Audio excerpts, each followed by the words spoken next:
Maka itu semua disebabkan namanya warid. Ada wirid, ada warid. Kalau nggak ada warid, nggak akan ada wirid, gitu loh. Warid itu sesuatu yang masuk ke dalam hati, namanya warid. Nah, wirid itu diaplikasikan. Apa yang masuk kecenderungan dalam hati itu diaplikasikan dalam bentuk amal. Entah itu amalnya baca Quran, entah itu sholat sunnah, entah itu sedekah. Pokoknya kalau asal lihat ada orang yang fakir, bantu. Ada anak-anak yatim yang ibunya cantik, cepet bantu. Pokoknya asal ada begitu cepet dah begitu maksudnya. Ini kecenderungannya berbeda gitu loh. Jadi tergantung warid yang masuk ke dalam hati. Dan warid ini kehadirannya bukan disengaja, bukan, tapi Allah yang mendatangkannya. Ini bukan terus saya mau milih sendiri, enggak. Ada tiba-tiba dimasukkan oleh Allah kecenderungan untuk beramal yang menambah dari amal yang biasa dikerjakan.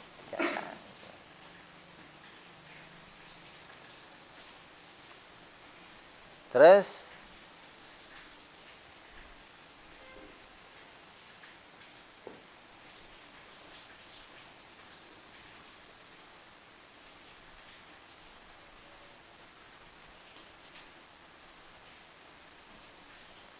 ini kecenderungan yang berbeda-beda ini kenapa asalnya?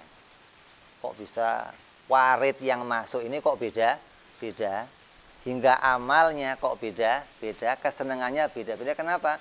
Karena kita berjalan tidak atas bimbingan seorang guru. Nggak punya guru mursyid. Hingga nggak ngerti amal apa yang harus dikerjakan. Hingga amal yang dikerjakan cenderung pada apa yang masuk ke dalam. Oh, saya kok sekarang pengennya puasa. Oh, sekarang kok saya pengennya baca Quran. Oh, saya kok senangnya sekarang pengennya wiritan. Ini kecenderungan yang masuk ke dalam hati membawa amal untuk dikerjakan karena kita nggak punya tuntunan. Yang nuntun kita nggak ada, yang mandu kita nggak ada. Beda lagi kalau kita punya panduan seorang guru, wiridnya ya itu saja. Kalau belum gurunya merintahin ganti, ya nggak ganti wirid begitu loh. Jadi ada bentuk yang umum, wirid yang umum yang didatangkan oleh para guru-guru. Ini guru-guru mursyid ini biasanya mereka punya panduan yang berbeda-beda untuk tiap muridnya. Oh, ketika lihat muridnya, kamu bacanya ini. Oh, kamu sekarang begini. Oh, kamu begini. Ini kalau sudah ditunjuk sama gurunya suruh baca itu, ya nggak bisa pindah-pindah yang lain sudah. Pokoknya temennya baca wirid yang lain udah bisa terbang, kamu jongkok aja belum bisa namanya. Ya kamu nggak bisa pindah. Oh, saya baca wirid kamu aja lah, nggak bisa. Ketika itu ada dalam bimbingan seorang guru, gitu loh. Tapi kalau nggak pakai guru, ya mencelok. Kadang lihat ini seneng, mencelok sono. Lihat ini seneng, mencelok ke sono. Namanya mana yang muncul di hatinya kesenangan itu yang dikerjakan. Itu namanya warid, munculnya tanpa bimbingan seorang guru.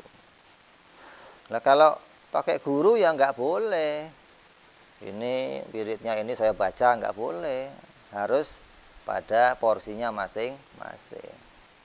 Nah, kalau thariqah yang paling mudah, thariqahnya siapa? Thariqah yang paling mudah, thariqahnya habaib.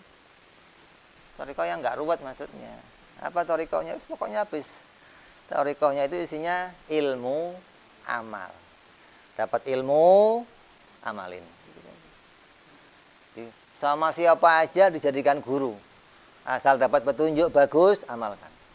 Dapat berita bagus, amalkan. Dapat kata-kata bagus, amalkan. Siapa aja. Namanya ilmu, amal. Nggak usah ilmu kumpulin, tapi nggak pernah ngapain. Satu ilmu aja, amal cukup. Makanya ada orang ikut waridnya habaib, thariqahnya habaib. Seorang bapak dituntun sama anaknya. untuk ke masjid, dia buta. Sampai tengah jalan bapaknya mau kencing. Nah, bapaknya, "Nak, saya mau kencing, tolong cariin pojokan kemana kek, saya mau kencing ini." Kata anaknya, "Dulu Pak, ntar dulu Pak." Dia gali tanah anaknya, dikeduk tanah. Nah, "Udah Pak, ini jongkok sini Pak ya. Biar airnya nggak nyiprat-nyiprat Pak." Oh, ini juga. "Ini apa ini galian tanah Pak." "Oh." Selesai kencing, cebok, tanah ditutup lagi. "Ayo Pak, lanjut Pak." "Enggak, pulang aja Nak." "Lah kok pulang Pak? Belum nyampe ke majelis taklim Pak." "Udah dapat ilmu saya." Jadi ilmu itu nggak harus di majelis, gitu loh. Siapa saja yang ngajarin, dari mana datangnya saja, praktekkan. Itu namanya thariqahnya apa? Begitu. Ilmu, amal, ilmu, amal. Terus zuhud, ikhlas, waro. Ini praktek-praktek yang harus dikerjakan dari perjalanan seorang murid. Ya, jadi kita punya warid yang berbeda-beda ketika tidak dalam bimbingan seorang guru. Bismillahirrahmanirrahim. Assalamualaikum warahmatullahi wabarakatuh. Menambahkan penjelasan dari video tadi tentang warid dan wirid, bahwa memang setiap manusia punya kecenderungan yang berbeda-beda satu sama lainnya. Terkadang kecenderungan ini ada yang berlebihan, ada yang sesuai dengan aturan. Maka bagi orang-orang yang punya seorang guru, maka akan menjadi satu kemudahan di dalam mendapatkan tuntunan di dalam perjalanan ini menuju kepada keridhaan Allah Subhanahu wa taala. Sebagaimana yang terjadi pada zaman sahabat Nabi Shallallahu alaihi wasallam. Pada masa itu semuanya mempunyai satu mursyid, satu guru pembimbing, yaitu Nabi Muhammad Shallallahu alaihi wasallam. Diceritakan Nabi mendapatkan berita bahwa Sayyidina Umar itu kalau membaca Quran keras. Sayyidina Abu Bakar kalau membaca Quran pelan. Maka keduanya dipanggil oleh Rasul Shallallahu alaihi wasallam. Maka ditanya Sayyidina Umar, "Apa alasannya kamu baca Quran kok keras-keras?" Kata Sayyidina Umar, "Karena Quran ini barang benar ya Rasulullah. Maka perlu kita keraskan agar orang lain mendengar berita benar ini. Hingga saya perlu kalau baca, saya keraskan."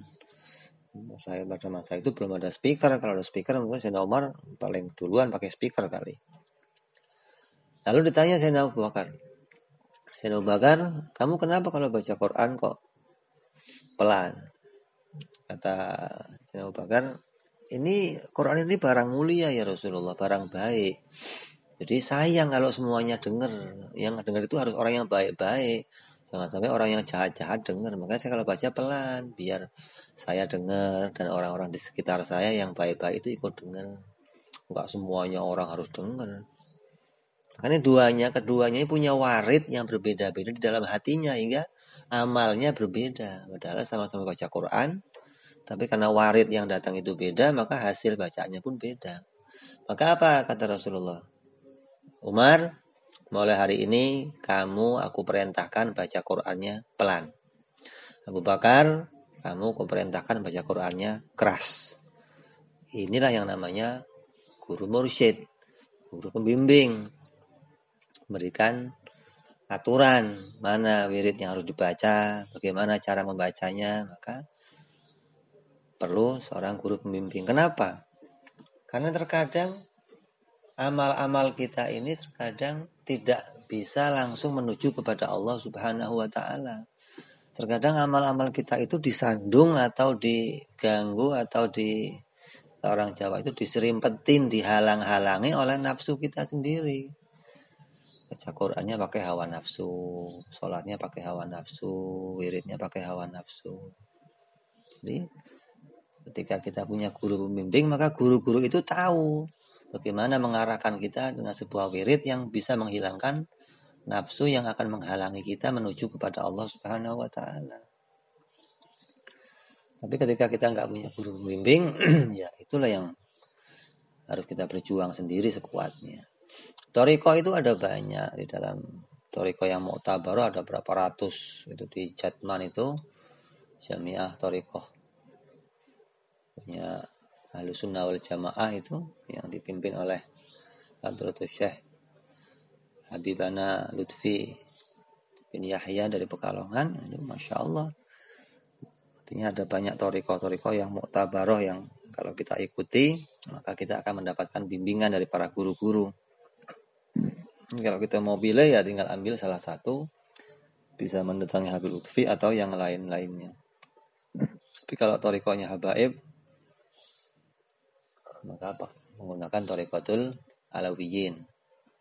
Thariqah yang biasa dijalankan oleh para as-salafun shalih, yaitu yang metodenya tadi dengan ilmu, amal, ikhlas, zuhud, qanaah, ya bisa menjadi orang-orang yang betul-betul hatinya menuju kepada Allah dengan jalan kebaikan. Jadi thariqah-thariqah ini memang perlu kita miliki. Maka begitu pula dikatakan oleh para habaib bahwa man la wirdalahu bahwa kalkirdun, siapa yang tidak memiliki wirid maka dia kayak monyet. Artinya orang yang nggak punya wirid yang biasa dikerjakan maka dia dianggap sebagai monyet. Kenapa thariqahnya habaib itu menjadi thariqah yang paling gampang? Karena nggak ada wirid-wirid yang hitungannya seperti wirid-wirid yang lainnya, thariqah yang lain. Di thariqah yang lain kadang wirid itu sampai ribuan, puluhan ribu, ratusan ribu. Sehingga seseorang harus menyita waktunya tertentu, mengkhususkan untuk mengelola hawa nafsunya, untuk mengekang hawa nafsunya hingga hawa nafsu itu bisa berhenti, untuk tidak menghalanginya, untuk tidak menghalangi hatinya menuju kepada Allah Subhanahu wa taala, dilatih dengan wirid-wirid yang jumlahnya begitu banyak. Tapi di thariqah habaib enggak ada wirid-wirid begitu, enggak ada. Jadi cukup dengan thariqah yang dituntun para habaib dengan ilmu dan amal. Nah, di antara thariqah yang kita baca, di antara kitab-kitab yang kita baca ini, kitab Imam Ahmad Ibnu Athaillah, ini thariqahnya Syadziliyah.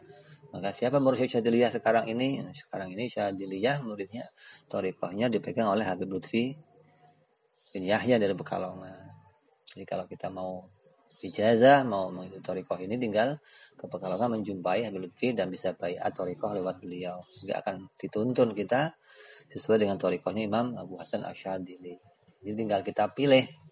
Thariqah itu bagaikan pakaian. Mana pakaian yang cocok untuk kita, yang pas, nggak kelonggaran, nggak kegedean, nggak kesempitan, hingga kita enak menggunakannya untuk dipakai ibadah menuju kepada Allah Subhanahu wa taala. Tinggal kita pilih salah satu thariqah dari thariqah yang banyak tersebut. Mudah-mudahan bisa dipahami. Insyaallah kita sambung pada keterangan yang lainnya. Assalamualaikum warahmatullahi wabarakatuh.